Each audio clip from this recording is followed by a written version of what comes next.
नमस्कार, मैं हूं अरुण तोमर। आप देख रहे हैं एशियन न्यूज। केंद्रीय गृह एवं सहकारिता मंत्री अमित शाह भोपाल में राष्ट्रीय सहकारिता सम्मेलन में शामिल हुए।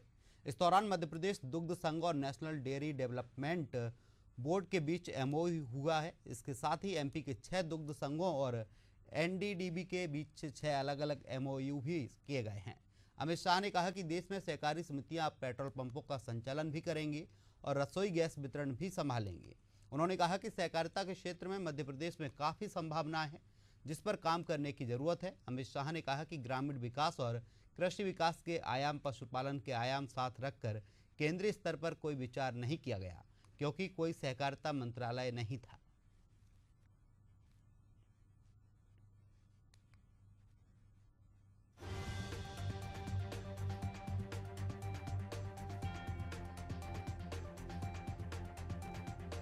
दुग्ध उत्पादन को लेकर केंद्रीय गृह मंत्री ने कहा क्रेडिट कार्ड दिया जाएगा। बासमती धान, नेपियर घास कल्टीवेशन के लिए अनुबंध किया गया है। पैक्स व्यवसाय के लिए ऋण पत्र वितरण किए जाएंगे। डेली दूध उत्पादन क्षमता 20 लाख लीटर होगी। किसानों की आय बढ़ाने का लक्ष्य रखा गया है। एनडीडीबी और एमपीसीडीबी के बीच एमओयू साइन किया गया।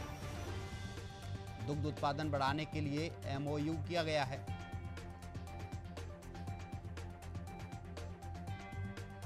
आपको बता दें, केंद्रीय मंत्री अमित शाह आज भोपाल पहुंचे, जहां उन्होंने दुग्ध संघ और एनडीडीबी के बीच एमओयू की बात कही है। साथ ही राष्ट्रीय सहकारिता सम्मेलन में केंद्रीय सहकारिता मंत्री शामिल हुए। इस खबर पर ज्यादा जानकारी के लिए सहयोगी संवाददाता रवि साहू हमारे साथ लाइव जुड़ गए हैं। रवि, केंद्रीय सहकारिता मंत्री ने कहा है कि दुग्ध उत्पादन को बढ़ाया जाएगा, एमओयू साइन करने की बात कही है, क्या कुछ जानकारी है? देखिए, केंद्रीय गृह मंत्री अमित शाह आज भोपाल आए और भोपाल में कार्यक्रम में शिरकत की और आज जो है यहाँ पर बहुत सारे बड़ी सौगात मध्य प्रदेश को मिलने जा रही है।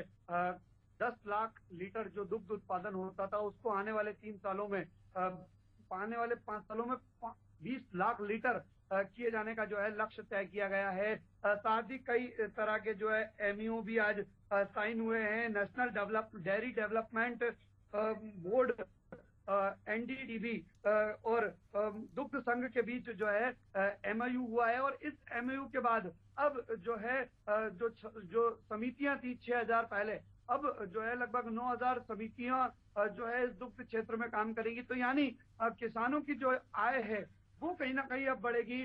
जो किसान है वो समृद्धशाली होगा। जो हमारा दुग्ध उत्पादक किसान है वो कहीं ना कहीं अब सीधे तौर पर लाभान्वित होगा। सहकारिता के माध्यम से सहकार, ये जो नारा सरकार ने दिया है उसको, उसके क्रियान्वयन पर मध्य प्रदेश में अब जो है हम सहकारिता के माध्यम से क्रियान्वयन देखेंगे, क्योंकि आज कई अलग अलग एमओयू भी जो है साइन हुए हैं, कई समझौते हुए हैं और इसके बाद अब सहकारिता के माध्यम से मध्य प्रदेश में दुग्ध उत्पादन के क्षेत्र में जो है क्रांति आएगी और कहीं ना कहीं अब दुग्ध उत्पादन पहले से जो है उसकी क्षमता धीरे धीरे बढ़ाई जाएगी। आज केंद्रीय गृह मंत्री अमित शाह जब भोपाल पहुंचे तो उनका गर्मजोशी से मुख्यमंत्री डॉक्टर मोहन यादव ने स्वागत किया। सीएम हाउस में उन्होंने लंच किया। उसके बाद जो है वे सहकारिता कार्यक्रम में पहुंचे, जहां पर जो है शाह ने जो है सहकारिता में काफी काम करने की जरूरत बताई। यानी जो सहकारिता से जुड़े लोग हैं उनसे कहा है कि सहकारिता में काम करने की जरूरत है और 3.5 साल में जो है सहकारिता के क्षेत्र में काफी बदलाव आया है। मॉडल बायलॉज को जो है सभी राज्यों ने अपनाया है, ये कहना है केंद्रीय गृह मंत्री अमित शाह का। और अब जो है सीधे तौर पर इस दौरान सीएम ने भी कहा है कि किसानों की जिंदगी को बेहतर बनाने के लिए मध्य प्रदेश सरकार लगातार काम कर रही है और केंद्र सरकार भी राज्य के किसानों के लिए जो है बेहतर से बेहतर योजनाएं लेकर आ रही है, जिसके कारण अब किसान जो हैं सीधे तौर पर लाभान्वित होंगे। एक और बात आपको बता दूं कि कई लोगों को ये गलतफहमी है कि सांची अब जो है निजी क्षेत्र में चले जाएगा। ऐसा बिल्कुल भी नहीं है। सांची का जो नाम है वो सांची ब्रांड ही रहेगा। संचालन अब जो है नेशनल डेयरी डेवलपमेंट जो है बोर्ड वो करेगा। यानी संचालन जो है वो करने वाले बदले हैं एमओयू के जरिए, लेकिन जो सांची के जो उत्पाद हैं वो सांची के नाम से ही बिकेंगे। ये बिल्कुल साफ तौर पर क्लियर कर दिया गया है। देश में जो है सहकारिता के सेक्टर की तरफ से जो है अब पेट्रोल पंप भी चलाए जाएंगे। यानी सरकार जो है सहकारिता के माध्यम से हर वो काम करेगी जिससे किसानों को फायदा हो, जिससे आम जनता को फायदा हो। तो आज का जो केंद्रीय गृह मंत्री अमित शाह का ये दौरा है वो काफी फायदेमंद साबित हुआ और आज मध्य प्रदेश वासियों और किसान दुग्ध उत्पादक किसानों के लिए आज का दिन सौगात वाला रहा। जी रवि, तमाम जानकारी के लिए आपका बहुत बहुत शुक्रिया। आपको बता दें, बासमती धान नेपियर घास कल्टीवेशन के लिए अनुमति किया गया है। पैक्स व्यवसाय के लिए ऋण पत्र वितरण किए गए।